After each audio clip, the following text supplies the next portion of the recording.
નમસ્કાર મિત્રો, આજે આ ગાંગીના બાબાને ઘુવડ બનાવી અને આ કામરૂ દેશની બધી ડાકણો હવે એમની મુખ્ય રાણી પાસે લઈ ગઈ છે અને લઈ ગયા પછી એમને બધું રહસ્ય જણાવે છે કે તમારી બહેનને જીવતી સળગાવનાર બીજું કોઈ નહીં પરંતુ આ બાબા જ છે। તેઓ કામરૂ દેશની મેલી વિદ્યાઓના જાણકાર છે, પરંતુ અત્યારે તેઓ એક પણ વિદ્યાનો પ્રયોગ નહીં કરી શકે, કારણ કે અમે એમની એવી હાલત કરી નાખી છે અને એમને ભોજનમાં એવી વિદ્યા આજમાવીને ખવડાવી દીધી છે કે તેઓ હવે એમની એક પણ વિદ્યા અહીંયા કામરૂ દેશમાં કામ નહીં કરે। અને ત્યારે પેલી રાણી ઘણી ખુશ થાય છે અને કહે છે કે આ બાબા ઉપર હવે એટલા અત્યાચાર કરો કે આ બાબા જીવી પણ ના શકે અને મરી પણ ના શકે। અને પછી તો બાબા ઉપર એક એક પ્રહાર અને એક એક અત્યાચાર કરવામાં આવ્યા અને આમ કરતાં કરતાં લગભગ 5 દિવસ વીત્યા અને હવે આ બાબા મનમાં વિચાર કરે છે કે મારે હવે મરી જવું છે અને મારે હવે જીવતું રહેવું નથી। તેથી બાબાએ ખાવાનું બંધ કરી નાખ્યું અને જ્યારે બાબાએ ભોજન જમ્યા જ નહીં ત્યારે આ બાજુ ડાકણો વિચાર કરે છે કે જો આ માણસ ખાશે પીશે નહીં તો તે મરી જશે। તેથી બાબાને ફરી પાછા બહાર કાઢવામાં આવ્યા અને ઘુવડમાંથી એમને ફરી એમના અસલી સ્વરૂપમાં લાવવામાં આવ્યા। ત્યારે બાબા બે હાથ જોડીને કહે છે કે હે ડાકણો, મેં તમારી સાથે જો ઘણા અત્યાચાર કર્યા હોય અને તમારી કોઈ રાણીઓને મેં મારી હોય ને તો તમે મને મારી નાખો, હવે મને તડપાવશો નહીં, કારણ કે હવે મારું શરીર વધારે ઘા સહન કરી શકે એમ છે નહીં, માટે મને મારી નાખો। ત્યારે ડાકણો હસવા લાગીને કહે છે કે તમને મારવાના નથી, પરંતુ તમને તો મારીને જીવાડવાના છે અને જ્યાં સુધી તમારા શરીરમાં છેલ્લા પ્રાણ હશે ને ત્યાં સુધી તમને અત્યાચાર કરતા રહીશું। ત્યારે બાબા કહે છે કે તો હું જમીશ જ નહીં અને આમ ભૂખ્યો ને ભૂખ્યો મરી જઈશ। ત્યારે ડાકણો કહે છે કે તમને અમે જાતે જમાડીશું। આમ કહી અને પછી ડાકણો એક મોટા પાંજરામાં આ બાબાને પૂર્યા છે અને એમાં તેઓ બધી ભેગી થઈ અને બાબાને જોર જબરીથી ખવડાવે છે અને પછી તેઓ ત્યાંથી ચાલી નીકળી અને આમ કરતાં કરતાં હવે સાંજ પડવા આવી છે। ત્યારે બાબા આ પાંજરાની ચારે બાજુ ગોળ ગોળ ફરે છે અને વિચાર કરે છે કે જો કોઈ એવું વસ્તુ હાથમાં આવી જાય ને તો આજે તો આત્મહત્યા કરી લેવી છે। અને એમના પાંજરાની બાજુમાં એક કપડાનો ટુકડો પડ્યો છે અને એને જોતા જ બાબા હરખમાં આવી ગયા અને મનમાં વિચાર કરે છે કે આ જે કપડાનો ટુકડો પડ્યો ને એ અત્યારે તો ત્યાં ભલે પડ્યો, પરંતુ જેવી રાત પડે અને અંધારું થાય ને ત્યારે આ કપડાના ટુકડામાં હું ફાંસી ખાઈ અને મોતને ઘાટ ઉતરી જવા માગું છું। એ ગાંગી, હવે મને માફ કરજે, હવે આપણે ક્યારેય નહીં મળી શકીએ, કારણ કે આવા અત્યાચાર સહન કરવા એના કરતાં તો મરી જવું સારું છે।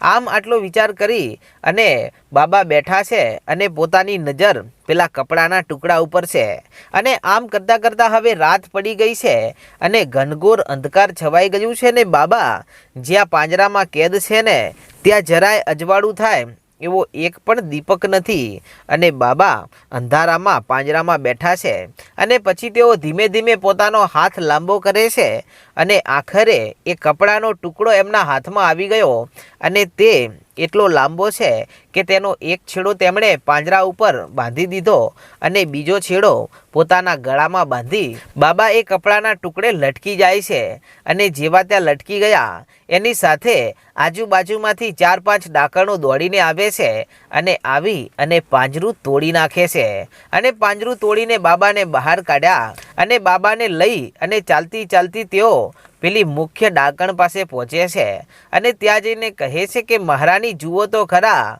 આ બાબાએ તો આત્મહત્યા કરવાની કોશિશ કરી છે અને એમના પાંજરાની બાજુમાં એક કપડાનો ટુકડો પડ્યો હતો, એનાથી તેઓ ફાંસી ખાઈ રહ્યા હતા અને આ તો સારું થયું કે અમે એમના ઉપર નજર રાખીને બેઠી હતી અને જો કદાચ તેઓ એકલા હોત ને તો આજે તો તેઓ આસાનીથી મોતને ભેટી જાત।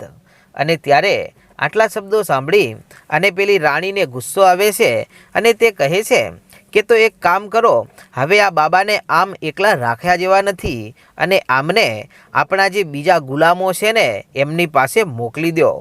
અને જ્યારે આ રાણીના મોઢેથી આવા શબ્દો નીકળ્યા ત્યાં તો બાબાના હોશ ઉડી ગયા અને તેઓ વિચાર કરે છે કે બીજા ગુલામો પાસે આ બાબાને મોકલી દો તો એ ગુલામો કોણ હશે અને ક્યાંથી લાવ્યા હશે અને આ ગુલામો અહીંયા શું કરતા હશે અને એમને કેમ બંદી બનાવાયા હશે?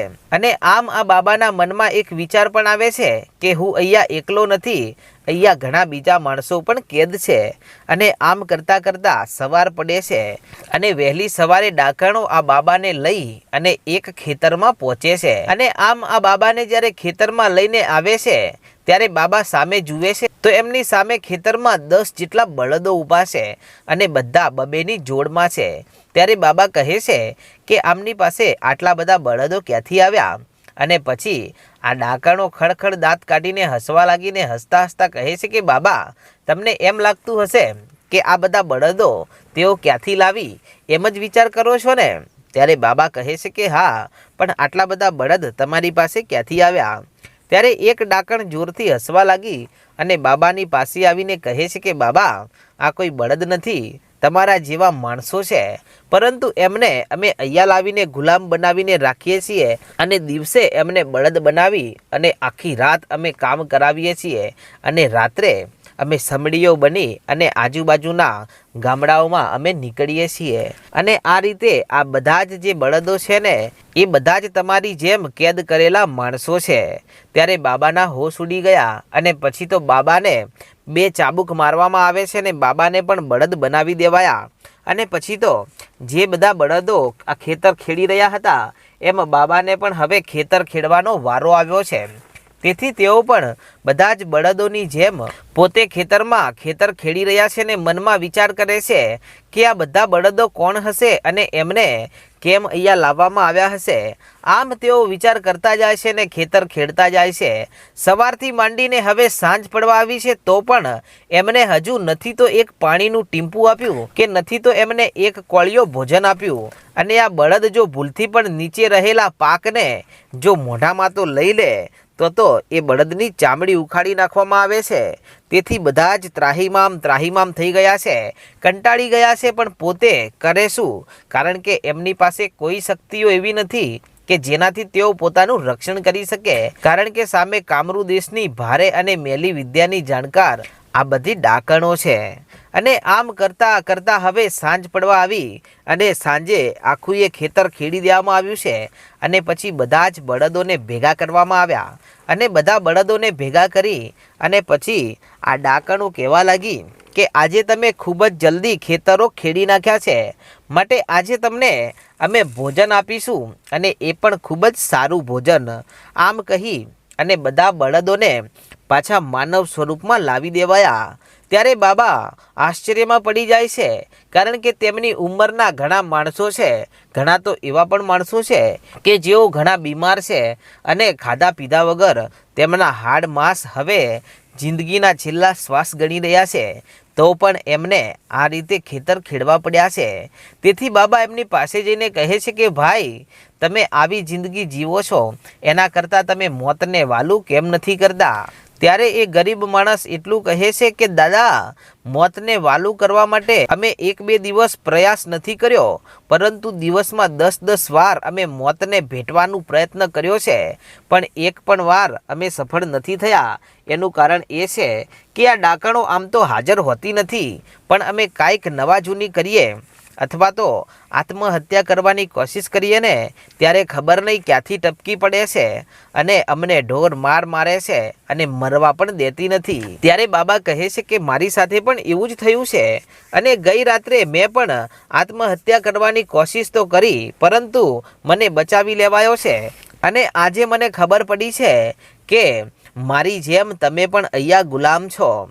ત્યારે બધા ભેગા મળીને કહે છે કે હવે કોઈ વાતનો ડર નથી, ભલે ને મોત આવી જાય અને ગમે એટલું કષ્ટ આવી જાય, પણ હવે આપણે 10 જણા સાથે છીએ ને તો બધું વેઠી લઈશું. આમ તો બધા અલગ અલગ અને એકલા રહેતા હતા, પણ આજે ઘણા સમય પછી બધાને ભેગા કર્યા છે ને તો હવે ડરવાની વાત નથી, હવે સાથે મળીને જીવી લઈશું અને આવું કારાવાસ ભોગવી લઈશું.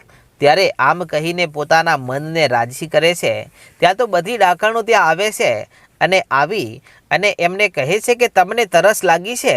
ત્યારે બધા કહે છે કે હા, અમે સવારના તરસ્યા છીએ, અમને પાણી પીવડાવો. તો અમારી તરસ મટે ને થોડોક થાક ઉતરે.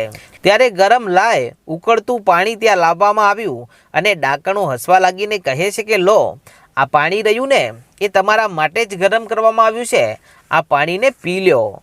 ત્યારે બધા કહેવા લાગ્યા કે આવું પાણી કેવી રીતે પીવાય? અરે આવું પાણી પીએ ને તો અમારા હોઠ બળી જાય. આના કરતાં તો સારું છે કે અમે આમ જ તરસ્યા રહીએ અને તરસના માર્યા અમારા પ્રાણ નીકળી જાય ને તો ચાલશે, પણ અમે આવું ઉકળતું પાણી તો ના પી શકીએ. ત્યારે ડાકણોને ગુસ્સો આવ્યો અને પછી તો હાથમાં લીધી ચાબુક અને એક બાજુ સવારથી સાંજ સુધી ખાધા પીધા વગર તેમણે હળ હાંક્યા છે અને હવે એ થાક તો માથેથી ઉતર્યો નથી અને ઉપરથી એમના ઉપર હવે ચાબુકોના વાર થવા લાગ્યા. તેથી બધા કહે છે કે અમે પાણી પીએ છીએ, અમને મારવાનું બંધ કરો, તમારો એક ઘા અમને ભારે પડે છે. ત્યારે ડાકણો કહેવા લાગી કે ઝટ પીવા લાગો, નહીતર તમને એકને પણ મૂકવામાં આવશે નહીં. અને ત્યારે આ 10 માણસો કે જે આખા દિવસના તરસ્યા છે ને તેઓ ઉકળતું પાણી પીવા લાગ્યા ને જેવા તેઓ બળે છે ત્યારે રાડ પાડે છે, પણ 2-4 ઘૂંટ જે પોતાના જીવનને બચાવી રાખવા માટે તેઓ પીવે છે અને આટલું પાણી પી અને પોતાના મોઢા બળી ગયા છે અને ત્યાં ઊભા કહેવા લાગ્યા કે હવે તરસ નથી, જેટલી તરસ હતી એટલું પાણી પી લીધું છે. ત્યારે ગાંગીના બાબાએ પણ આજે આ ઉકળતું પાણી પીધું છે અને એમના પણ હોઠ ઘણા અને એમના પણ હાથ અને હોઠ બળ્યા છે, પણ હવે શું કરે, કોઈને કાંઈ કહી શકે એમ છે નહીં. અને પછી હવે ડાકણો કહે છે કે હવે તમને ભૂખ લાગી છે ખરા? ત્યારે આ 10 માણસો કહે છે કે ના, અમને ભૂખ નથી લાગી.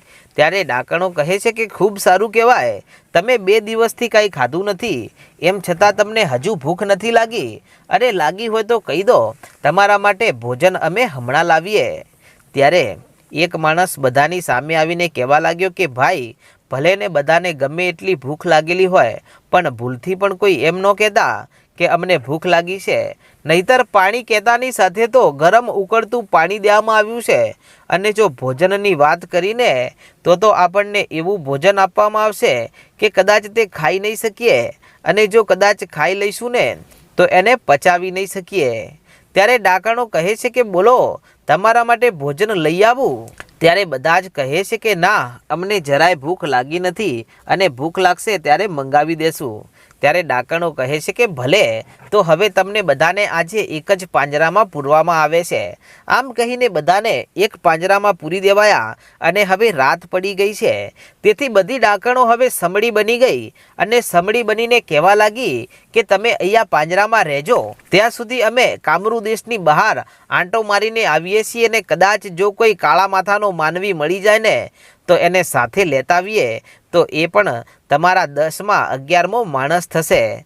આમ કહીને ડાકણો પોતાની પાંખોના તાર ફેલાવી અને આકાશ માર્ગે ઉડી જાય છે. અને પછી પાંજરામાં રહેલા બાબા હાથ જોડીને કહે છે કે દરેક ભાઈઓને વિનંતી કરીને કહું છું કે પોતપોતાની ઈષ્ટદેવની પ્રાર્થના કરો, અને જો કદાચ આપણા 10માંથી કોઈ એકની પણ દેવીએ આપણો પોકાર સાંભળી લીધો ને તો આપણને બચાવવા તો જરૂર આવશે ને જરૂર આવશે. અને ત્યારે બધા જ માણસો પોતપોતાની દેવી દેવતાને યાદ કરે છે ને પોતે ત્યાં પાંજરામાં બધા આડા સૂતેલા છે.